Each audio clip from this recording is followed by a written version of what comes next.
तीन लड़कियां मरने के बाद स्वर्ग के द्वार पर पहुंचती है। इससे पहले कि वे अंदर जाती उन्हें यमदूत रोक लेता है।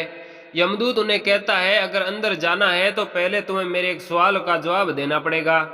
यमदूत पहली लड़की से पूछता है, क्या तुम अच्छी लड़की हो? लड़की बोली, बिल्कुल मैं एक अच्छी लड़की हूँ। मैं शादी से पहले भी कुंवारी थी और शादी के बाद भी कुंवारी ही हूँ। यमदूत ने कहा, बहुत अच्छे, और उसे एक सोने की चाबी दी और अंदर भेज दिया। फिर दूसरी लड़की से पूछा, क्या तुम एक अच्छी लड़की हो? लड़की कहती है, हाँ मैं एक अच्छी लड़की हूँ। मैं शादी से पहले कुंवारी थी पर शादी के बाद कुंवारी न रह पाई। यमदूत ने उसे कहा, बहुत अच्छे, और एक चांदी की चाबी दे दी और अंदर भेज दिया। फिर यमदूत ने तीसरी लड़की को पूछा, क्या तुम अच्छी लड़की हो? लड़की ने कहा, बिल्कुल भी नहीं। मैं शादी से पहले जिससे भी मिलती थी उसके साथ खुलकर काम करती थी और शादी के बाद भी यही सिलसिला चल रहा था। यमदूत ने कहा, यह तो बहुत बढ़िया है, लो तुम ये मेरे रूम की चाबी ले जाओ।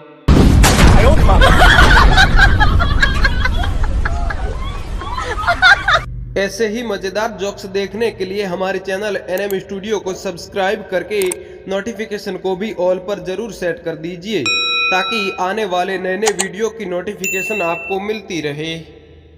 एक क्लास में एक टीचर अपने स्टूडेंट को व्यवहारिक बातें समझा रही थी। उसने एक एक कर बच्चों से पूछा, अगर तुम अपनी गर्लफ्रेंड के साथ डेट पर जाते हो और तुम्हें पेशाब लग जाए तो तुम उससे कैसे कहोगे कि तुमने पेशाब करने जाना है? एक लड़का बोला, मैडम मैं कहूँगा, 1 मिनट में पेशाब करके आता हूँ। टीचर ने कहा, अरे ऐसे नहीं, ये गलत तरीका है। उसने दूसरे लड़के से पूछा, तुम बताओ। दूसरा लड़का बोला, मैडम मैं कहूँगा, सॉरी मुझे बाथरूम जाना है, 1 मिनट में आता हूँ। टीचर ने कहा, यह थोड़ा ठीक है पर बिल्कुल सही नहीं। फिर मैडम ने पप्पू से पूछा, पप्पू तुम बताओ, तुम कैसे कहोगे? पप्पू ने कहा, मैं कहूँगा कि डार्लिंग मैं थोड़ी देर के लिए माफ़ी चाहता हूँ। मैं अपने बहुत खास दोस्त से हाथ मिलाने जा रहा हूँ और मुझे उम्मीद है कि आज डिनर के बाद मैं तुम्हें उससे मिलवाऊंगा।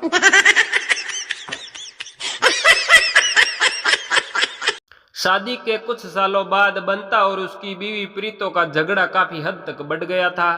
प्रीतो ने सोचा, अगर उसे फिर से अपने जीवन को खुशहाल बनाना है तो उसे इस बारे में किसी परामर्श लेना चाहिए। उसने इस बारे में बंता से भी बात की। बंता ने काफी सोचने के बाद कहा, अब तो बस यही एक रास्ता है। अगले दिन वे दोनों एक परामर्शदाता के दफ्तर में पहुंचे। परामर्शदाता ने उन्हें बिठाया और बातचीत शुरू कर दी। हाँ तो कहिए, आप लोगों की क्या समस्या है? बंता ने एकदम से बिना कुछ कहे अपना सर नीचे झुका दिया और दूसरी तरफ प्रीतो ने 90 किलोमीटर की रफ्तार से बोलना शुरू कर दिया और अपने से शादी से लेकर अभी तक की सारी बातें बिना रुके ही उसे सुना दी। 10-15 मिनट सुनने के बाद वह आदमी अपनी जगह से खड़ा हुआ और प्रीतो के पास गया। उसने उसे कंधों से पकड़ा और उसे किस करना शुरू कर दिया। उसने काफी देर तक उसके होठों को छोड़ा ही नहीं और बिल्कुल उसके साथ में बैठ गया। प्रीतो वहां बिल्कुल चुप खड़ी होकर बैठ गई। उसने बंता की ओर देखा, जिसे इस बात का विश्वास ही नहीं था कि ये सब क्या हो रहा है। परामर्शदाता ने बंता से कहा, तुम्हारी पत्नी को हफ्ते में 2 बार इस तरह के इलाज की जरूरत है। बंता ने अपना सर हिलाया और कहा, मैं इसे हर हफ्ते बुधवार और शनिवार को आपके पास ले आऊंगा। एक महिला एक वकील के पास जाती है और उसको कहती है, मुझे अपने पति से तलाक लेना है।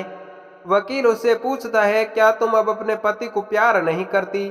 महिला कहती है कि नहीं, ऐसा नहीं है, मैं तो बहुत प्यार करती हूँ, पर वह हमेशा मुझसे काम करना चाहते हैं जिसके लिए मैं हर वक्त तैयार नहीं रह पाती हूँ।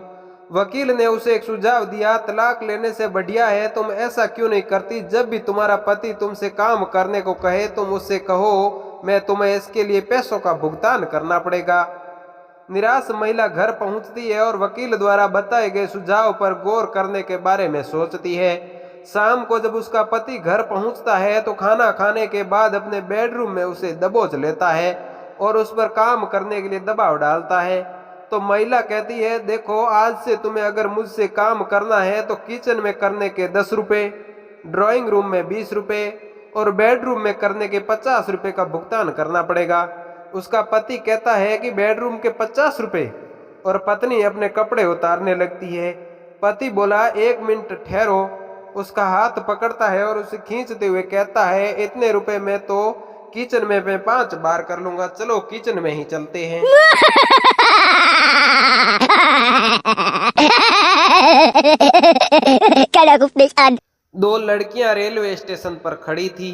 पहली लड़की बोली, यह पर्स पकड़ो, मैं वॉशरूम होके आती हूँ, और हाँ, इसे खोलना मत। भारतीय लोगों का तो आपको पता ही है, जो मना किया वो सबसे पहले करेंगे।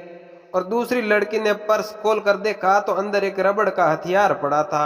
लड़की ने उसे देखकर वापस बंद कर दिया। इतने में पहली लड़की वापस आई और बोली, तुमने इसे खोला तो नहीं ना? दूसरी लड़की झट से बोली, ना जी ना, खोल कर क्या मुझे हथियार लेना है?